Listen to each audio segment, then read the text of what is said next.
Good afternoon. तो अब तक हमने देखा सॉलिड फ्यूल्स के बारे में, थोड़ी डिटेलिंग देखी जो एग्जाम में क्वेश्चंस आते हैं। लिक्विड फ्यूल्स के बारे में देखा, सीटेन नंबर, ऑक्टेन नंबर। तो जो लास्ट है वो गैसियस फ्यूल्स, तो उसके बारे में भी बात कर लेते हैं। ठीक है, गैसियस फ्यूल्स है ना, यही बचा हुआ है। ठीक है, तो गैसियस फ्यूल्स में जो क्वेश्चंस आपसे आते हैं वो डायरेक्टली उनके नाम पूछ के उसके बारे में पूछता है। ठीक है, तो फेमस जो गैसियस फ्यूल्स हैं वो हम उसी को डायरेक्टली डिस्कस कर देते हैं और उनके एडवांटेज के बारे में कुछ बात करेंगे। ठीक है, तो गैसियस फ्यूल में डायरेक्ट क्वेश्चन आता है कि वो नाम दे देगा आपको गैसियस फ्यूल का कि ये फलाना गैसियस फ्यूल है और इसके बारे में बताइए, उसके एडवांटेजेस बताइए। ठीक है, तो एक एक करके देखते हैं। तो जो सबसे पहला हमारे पास है, the first gaseous fuel is biogas. ठीक है, इसके बारे में बहुत सवाल पूछे जाते हैं। ठीक है, तो सबसे पहली चीज़ तो आपके पास आती है कि बायोगैस होता क्या है। ठीक है, बायोगैस होता क्या है, तो आप लिखेंगे द कंबस्टिबल गैस, ज्वलनशील, the combustible gas produced by anaerobic decomposition and anaerobic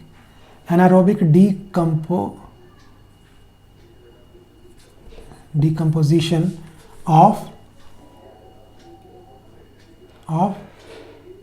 waste materials in the presence of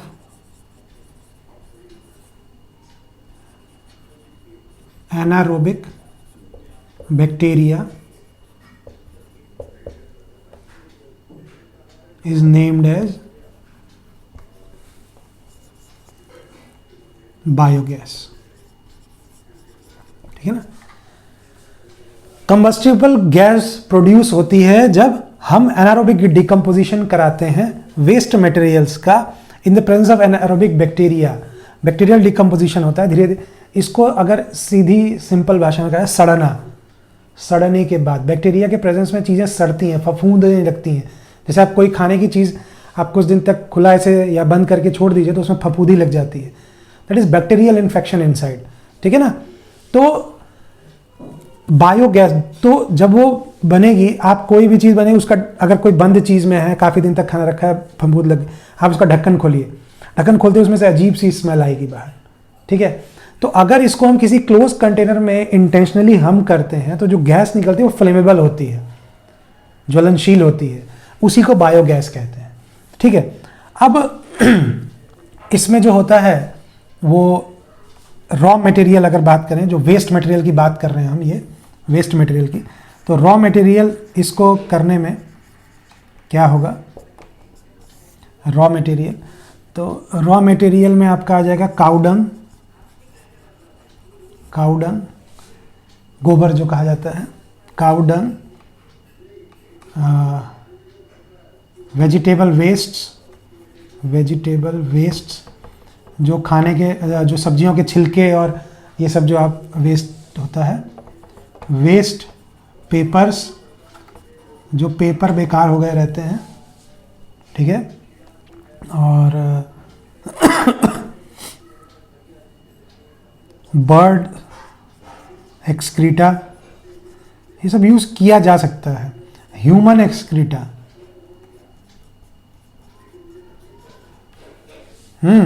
जो ह्यूमन का एक्सक्रीटा होता है, जो लैट्रिन ह्यूमन का होता है, उससे भी बनाया जा सकता है। बट बहुत ज़्यादा लोग इसको वो समझते हैं कि यार पता नहीं किस गंदी चीज़ से बना रहे हैं, तो इसलिए यूज़ नहीं करते लोग। बट इससे भी बहुत जगह ऐसा यूज़ होता भी है। जो आपका सीवर का जो गंदा होता है उसको लेके कई जगह ऐसे बायोगैस प्लांट बनाए गए हैं और बहुत अच्छी। दूसरी चीज़ ये ध्यान रखिए कि बायोगैस जो होती है ये ओडरलेस होती है, ओडरलेस, कलरलेस, कोई रंग नहीं होता इसका, कोई महक नहीं होती, कोई सुगंध। ऐसा नहीं कि आप ये काऊ डंग, गोबर और ये वेस्ट से बना रहे हैं तो जो गैस आएगी वो बदबू करेगी, ऐसा नहीं है। कोई स्मेल नहीं होती है, कोई कलर नहीं होता, आपको दिखाई नहीं देगी, महक नहीं आएगी, बिल्कुल प्योर और क्लीन होती है। ठीक है, ह्यूमन एक्सक्रीटा, बर्ड एक्सक्रीटा और प्लांट मैन्योर, जो लीव्स होती हैं, पत्ते, लकड़ी, वो सब जो भी होती हैं, वो झड़ के जो है वो सब इसमें यूज़ हो सकता है। ठीक है ना, जो भी बर्बाद चीज़ें होती हैं वो सब आप इसमें यूज़ कर सकते हैं। ठीक है, और इसको फिर एक बड़े से कंटेनर में, बायोगैस प्लांट होता है, बड़े से कंटेनर में ज़मीन के नीचे बनाया जाता है, कुआं टाइप, उसमें भरा जाता है, थोड़ा सा पानी मिलाया जाता है, बैक्टीरिया थोड़ा डाल दिया जाता है, यीस्ट या बैक्टीरिया, उसके बाद वो धीरे धीरे धीरे धीरे कई समय में 1 से 2 दिन में डिकम्पोज होता है, और ऊपर पाइप लगाया जाता है, बंद किया जाता है उसको, और गैस निकलती है, वो गैस उसमें भरती है, और पाइप के थ्रू प्रेशर से आप उसको कहीं भी दूर तक पाइप सप्लाई कर लीजिए, किचन विचन में, और कुकिंग के लिए आराम से यूज़ हो सकता है। ठीक है, तो ये रॉ मटेरियल्स थे।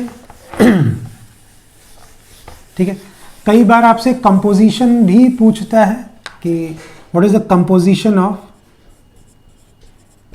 Composition of biogas.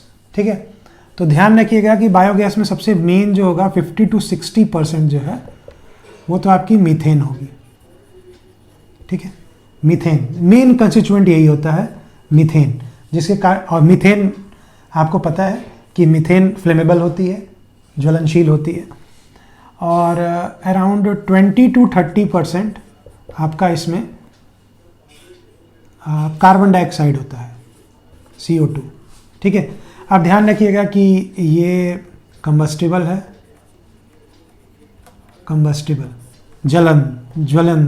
जल सकता है, ये नॉन कंबस्टिबल है। क्या आपको पता है, कार्बन डाइऑक्साइड तो कार्बन के ही जलने से आया तो कार्बन डाइऑक्साइड बन गया, अब ये कुछ नहीं बन सकता, तो नॉन कंबस्टिबल।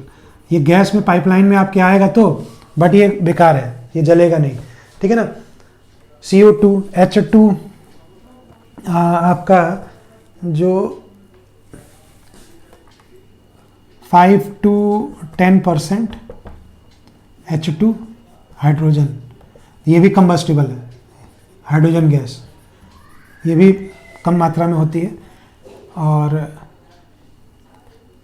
आपका 3 to 5% N2 होता है, नाइट्रोजन गैस भी आएगी, बट ये नॉन कंबस्टिबल होती है, ये जलती नहीं है। ठीक है, और भी कुछ चीज़ें होती हैं, जैसे H2S, ये एक गैस होती है, ट्रेसेस,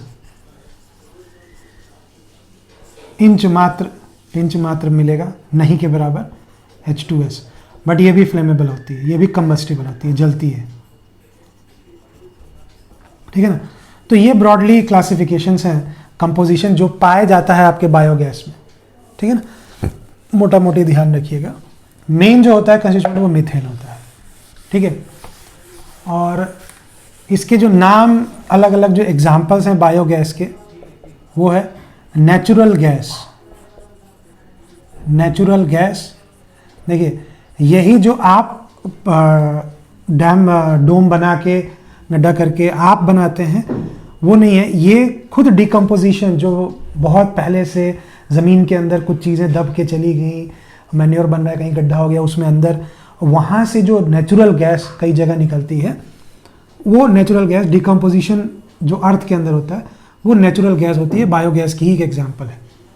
वो अर्थ खुद करती है, हम कुछ नहीं करते उसमें, अपने आप अंदर सड़ रहा है और गैस बन रही है। तो नेचुरल गैस ये होती है, बहुत ज़्यादा यूज़ की जाती है। ठीक है, दूसरा होती है गोबर गैस जिसको हम बोलते हैं, गोबर गैस जो हम बनाते हैं, जो हम डेवलप करते हैं घरों में गोबर से और वेजिटेबल के वेस्ट से। ठीक है ना, इसको बोलते हैं। और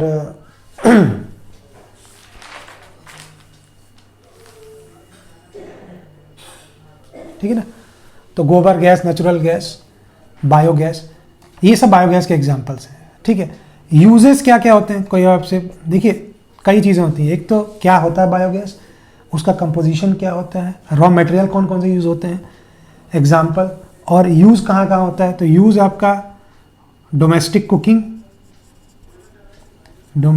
कुकिंग, खाना बनाने के लिए। ठीक है, सम इंजन्स, कुछ इंजन भी चलाने के लिए यूज़ होता है, और for illumination in villages. Illumination को आप समझ सकते हैं लाइटनिंग। जैसे गांव में इसको जला के लोग रोशनी के लिए, ठीक है ना, बायोगैस की जो लैंप्स होते हैं, बायोगैस लैंप्स लोग यूज़ करते थे गांव में पहले, जिनके गांव में लोग बायोगैस प्लांट बनाते थे, लाइटनिंग के लिए, लैंप, रोशनी के लिए, क्योंकि लाइट वाइट तो पहले बहुत जगह थी नहीं, ठीक है, तो ये यूज़ करते थे इसको। ठीक, अब देखते हैं कि एडवांटेजेस क्या होंगे बायोगैस के। बायोगैस के कुछ एडवांटेजेस आपसे कभी कभी पूछे जाते हैं। एडवांटेजेस, तो क्या लिख सकते हैं आप एडवांटेजेस? क्लीन गैस प्रोड्यूस्ड, ठीक है ना, और वेरी लेस स्मोक जलने में नहीं होता। वो जो कार्बन डाइऑक्साइड पहले से ही उसमें से बन के आ रही है ना, उससे कुछ मान सकते हैं कि थोड़ी बहुत स्मोक नहीं होता। नहीं, नो स्मोक नहीं होता, धुआं नहीं दिखेगा आपको, ठीक है ना, no smoke. Clean gas produced, cheap, very cheap, costly नहीं होता, और इजी टू कंट्रोल वाला जो ऑप्शन है ना, ये तो सारे गैसियस फ्यूल्स के लिए आप ये एडवांटेज लिख सकते हैं, ठीक है ना। Easy to control, easy to transport,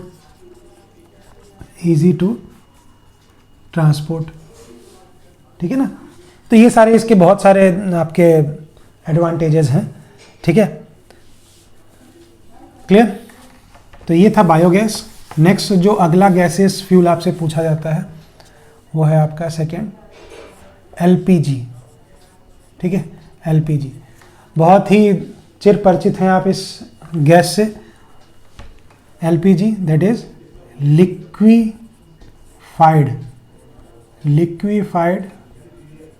petroleum gas. जो क्रूड ऑयल का जो वो होता है, डिस्टिलेशन होता है, तो उस समय ये लिक्विफाइड पेट्रोलियम से ये लिक्विफाइड गैस भी निकाली जाती है डिस्टिल करके, ठीक है ना, एक्सट्रैक्ट करके। और ये भी बहुत अच्छी गैस होती है, पेट्रोलियम गैस है सबसे बड़ी बात, ठीक है। तो क्रूड ऑयल से ही पता चलती है, और हाईली फ्लेमेबल, इसकी कैलोरीफिक वैल्यू बहुत ज़्यादा होती है, और बहुत ही अच्छा फ्यूल है अगेन, ठीक है। तो एडवांटेजेस तो अलग बात है, और इसका जो कंपोजिशन है, कंपोजिशन देख लें। कंपोजिशन होता है इसका एन ब्यूटेन होता है, इसमें प्रोपेन होता है और आइसोब्यूटेन होता है, ठीक है, और butylene, propane and butylene, isobutane, ये सब इसके कॉन्स्टिट्यूएंट हैं जिससे ये मिलके बनी हुई है गैस, ठीक है। केमिकल कंपोजिशन है इसका, ये चीज़ें इसमें पाई जाती हैं, ठीक है। अब इसका जो है यूज़ तो सबसे बड़ा जो आप जानते ही हैं, डोमेस्टिक कुकिंग में यूज़ किया जाता है, और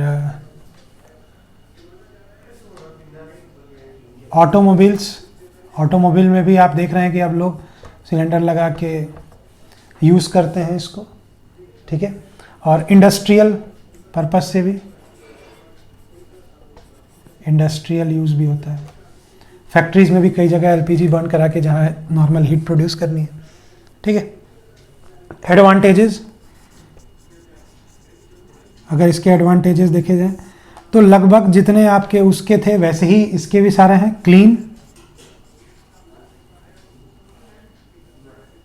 क्लीन गैस, और कैलोरीफिक वैल्यू हाई बहुत ज़्यादा होती है। एफिशिएंसी बहुत अच्छी होती है, एफिशिएंसी हाई। नो कोई स्मोक नहीं होती। No hazardous gases, no hazardous gases produce, कोई जहरीली गैस प्रोड्यूस नहीं होती। और easy to control, easy to control, easy to transport, easy to transport and stored, storage भी आसान होता है इसका। ये ध्यान रखिएगा, ये वाला सिर्फ इसी में है, स्टोर वाला। आप बायोगैस को और नेचुरल गैस को, या अभी आगे एक और आएगा, उसको स्टोर करने में प्रॉब्लम होती है, इसको तो इजीली स्टोर किया जा सकता है। ठीक है। और क्या हो सकता है?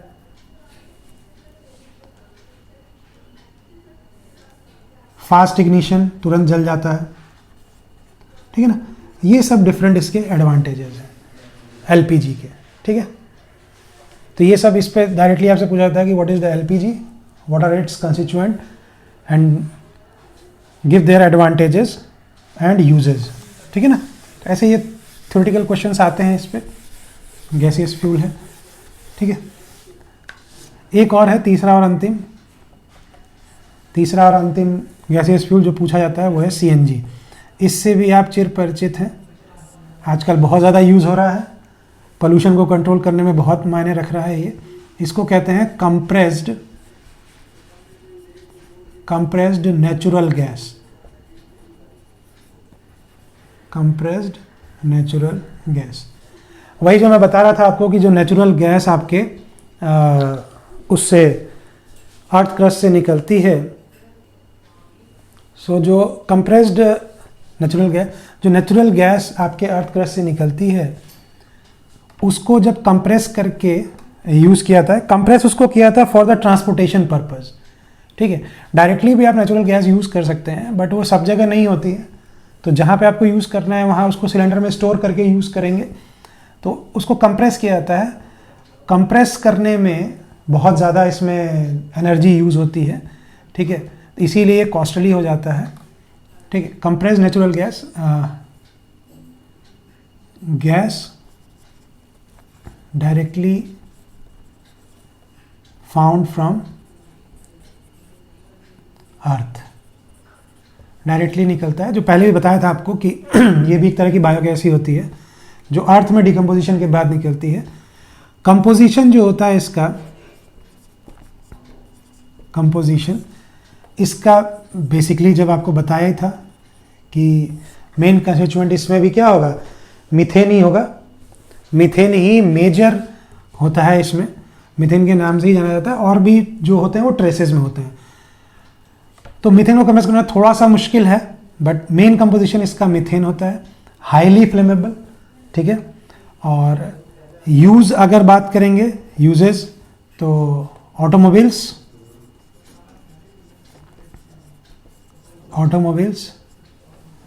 और इंडस्ट्रियल, ठीक है ना, समवेयर डोमेस्टिक, जहां बहुत ज़्यादा निकलता है वहां पे डोमेस्टिक में भी डायरेक्टली पाइप सप्लाई कर दी जाती है। ठीक है ना। और सीएनजी के एडवांटेजेस बहुत ज़्यादा होते हैं। ठीक है ना। सीएनजी का एडवांटेज, बहुत बेहतरीन एडवांटेज है। जो ऑटोमोबाइल की बात करें तो directly used in petrol engines, जो भी पेट्रोल इंजन्स होते हैं उसमें हम डायरेक्टली इसको इजीली यूज़ कर सकते हैं, कोई प्रॉब्लम नहीं होती। ये भी स्पार्किंग से बर्न कर जाता है जो स्पार्क प्लग लगाया जाता है। ठीक है ना। No carburation, no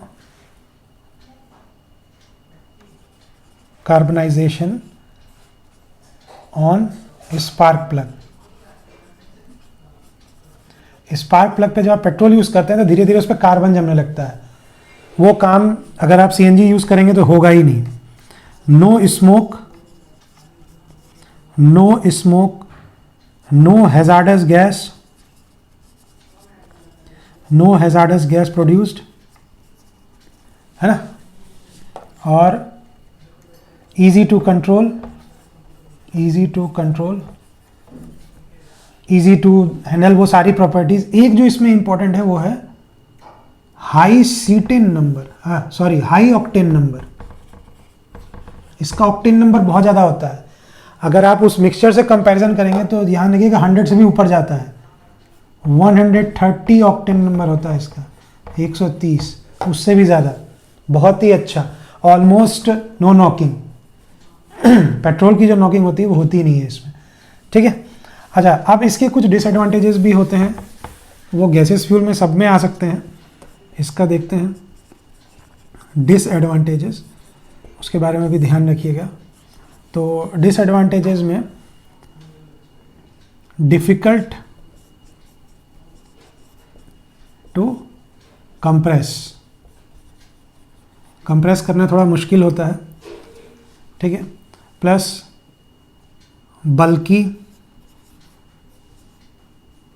bulky cylinder used for storage, है ना, दिक्कत है, बल्कनेस होता है। And dangerous high pressure cylinders, ठीक है ना, not good for long operation on engines. बहुत ज़्यादा लंबे समय तक इंजन पे यूज़ करने से प्रॉब्लम आ सकती है, ठीक है, हीट अप हो सकता है। अच्छा, एडवांटेजेस में एक इसका और अच्छा एडवांटेज है लाइट वेट। वैसे तो सारे गैसेस फ्यूल लाइट वेट ही होते हैं, ठीक है ना, तो नॉर्मल ही है। तो ये सारे उसके डिसएडवांटेजेस हैं सीएनजी के, ध्यान रखिएगा। तो गैसेस फ्यूल्स के बारे में भी कई बार क्वेश्चंस काफ़ी ज़्यादा आपसे पूछे जाते हैं, ध्यान में रखिएगा इसको। और पूरा चैप्टर ये इतना ही है जहाँ से क्वेश्चंस आते हैं। और भी बहुत सारी चीज़ें हैं फ्यूल में, but exam point of view से जो पॉइंट्स इंपॉर्टेंट है सिर्फ उसी को हमने रखा है। कॉम्पिटिशन पॉइंट ऑफ व्यू से जो इंपॉर्टेंट है उसी को हमने डिस्कस किया है, ठीक है। तो इसको ध्यान से पूरा अपने से लिख के सब याद कर लीजिएगा, प्रोसेस को कहानी की तरह दिमाग में रख लीजिएगा, तो सब कुछ याद हो जाएगा, ठीक है। ध्यान रखिएगा इसको, ओके।